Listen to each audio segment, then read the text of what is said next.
recently came across an article in Women's Health magazine where the author was detailing what her experience was following the profile diet plan. And I felt that this article perfectly illustrated the reason why regimented diet programs not only don't tend to work in the long term for sustained weight loss, but also can have real harms. I'm Natalie Fox and I'm a registered dietitian, and in today's video I want to discuss the psychological and physical shortcomings of regimented diet programs and how they can trap us into harmful cycles. Just a quick word of warning that this video does discuss specific calorie levels and weight loss amounts, and so if those are tough topics for you to engage with, you might skip this one. So just for a brief overview on the profile diet, first, this diet happens in stages. So there is the reduced stage, the adapt stage, and the sustain stage, where the reduced stage is basically a very low calorie ketogenic diet. The adapt stage is one where the carbohydrate level can increase a little bit, and the sustain phase is basically the maintenance phase of this program. Most of people's experience of this diet will likely be in the reduced stage because that is where the majority of the weight is lost, and you wouldn't move on to the adapt stage until you're about 10 pounds off from your goal weight. The program is centered around meal replacement products such as bars, shakes, things like that, and most of the plans do include a couple of home-cooked meals per day. There's also a health coaching component of this program to help people stay on track. On their website, they have an example day of what it's like to be on the profile diet. Based on the product specifications and the recipes that I have found, it looks like an average day on this plan would be around 1,300 calories. This is a very standard weight loss program, and you will see similar strategies and similar numbers for many of the programs on the market, such as Optavia,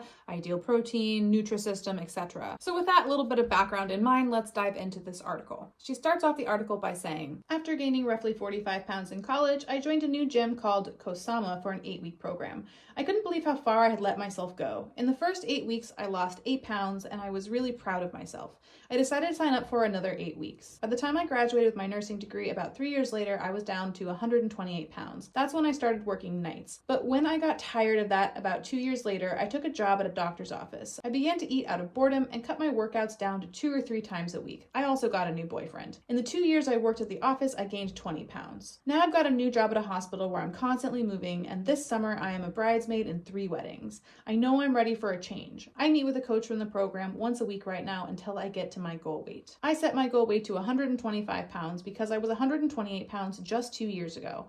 I have been in the program for 7 weeks and I'm down 10 pounds. One of the main marketing strategies that a lot of these diet programs use are shame-based marketing tactics. It is no coincidence that most testimonials for weight loss programs are targeted towards people who've recently given birth, people who've recently had a tragedy in their life, whether that's a diagnosis or whether that's losing a loved one. And in almost all of the testimonials, the person who's writing testimonial has experienced shame around their size. What it does is it frames the idea of weight gain and weight loss as purely a moral issue, where somebody who is virtuous will be able to maintain a body size regardless of life circumstance, and somebody who cannot is somebody who has failed to have adequate motivation or self-control. And what that kind of marketing does is it illustrates to the person who might be potentially buying the program that being overweight is something that's worthy of ridicule and that it is their duty to turn the ship around. It is predatory and it is effective. And I think society at large has really internalized this kind of messaging. And one thing I really want to emphasize here is that body size is incredibly dependent on the context in which you live. So let me give you a few examples. The amount of time that we have to dedicate to exercise and cooking is a really huge factor in what is going to determine our body size. A lot of times when we are younger and we have less responsibilities, we have a lot more time to do those things than perhaps later when we have a full-time job and we have kids and we have other responsibilities. The type of job makes a difference. So for example, if you're working in the service industry and your job is one where you are on your feet for your entire shift,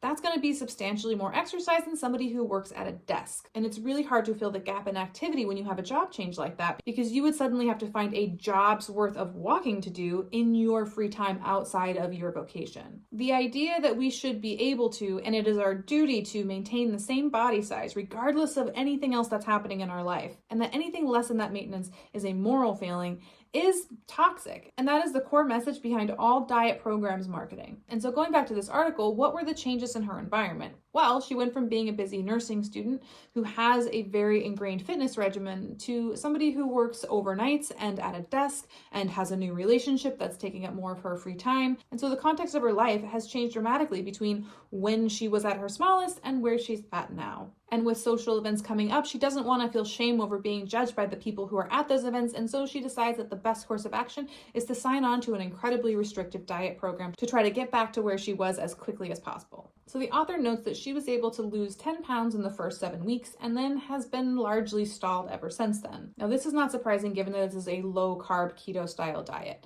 And the reason why I say that is because rapid weight loss on a low-carb diet is expected and is a big part of why I think a lot of diet programs really rely on the low-carb approach. And that is because a lot of the weight that's lost initially on a low-carb diet is water weight. One of the main places that we store carbohydrate in our body is in our muscle tissue, and we store that in a molecule called glycogen. Now, for every molecule of glycogen that's stored in our muscle, it is stored along with a molecule of water. Now, when you adopt a very low-carb diet, such as a ketogenic diet, what happens is that our muscles will burn through the glycogen that's stored, and if you're not eating carbohydrate, that glycogen doesn't get replenished. And so if you are depleting your glycogen stores and not replenishing them, you are also depleting quite a bit of water. And studies that have compared very low-carb diets to high-carb diets have shown that, yes, low-carb diets have a much faster rate of initial weight loss. However, over the longer term, it shows that weight loss is typically pretty similar regardless of diet program. DEXA scans done in metabolic ward studies show that typically the initial weight loss seen in a low-carb diet is often not fat, actually. It's mostly fat-free mass that you're losing. The other thing that happens is when you're on a very, very low-carb diet and you go off of the diet, you tend to see very rapid weight loss very quickly because those glycogen stores are being replenished,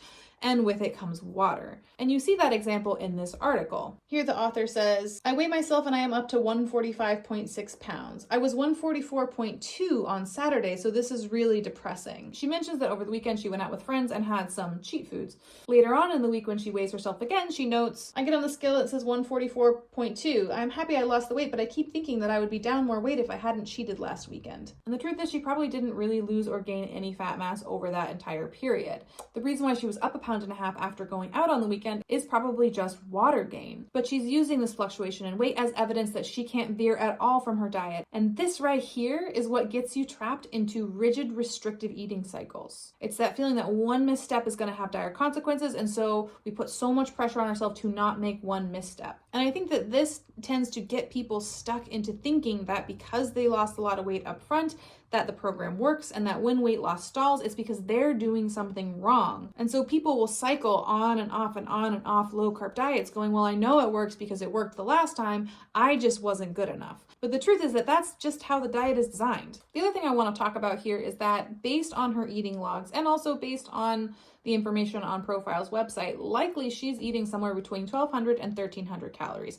But she's also exercising a lot. She mentions doing daily HIIT workout classes at her gym and also getting between 7,000 and 9,000 steps in a day. In the context of her exercise, the amount of calories she's eating is extremely restrictive. And when you're at a calorie deficit this large, your body kind of fights back and will start taking compensatory measures to lower the calorie deficit to slow or stall your weight loss. One such compensatory measure, which is one that is clearly at play in this narrative, is that when we are at a severe calorie deficit, we tend to have low energy levels. On several occasions during this article, the author mentions how tired she is and often feels like she should skip some of her exercise bouts in order to catch up on sleep. And this might be part of why some people notice that they lose more weight when they're eating at a higher calorie level. And that is because food gives you enough energy to work out, to build muscle, to live your life the way that you want to. And in doing that, you may have a more favorable calorie balance for weight loss. The other thing that can happen when we lose weight, particularly through a large calorie deficit, is that our hormones can shift such that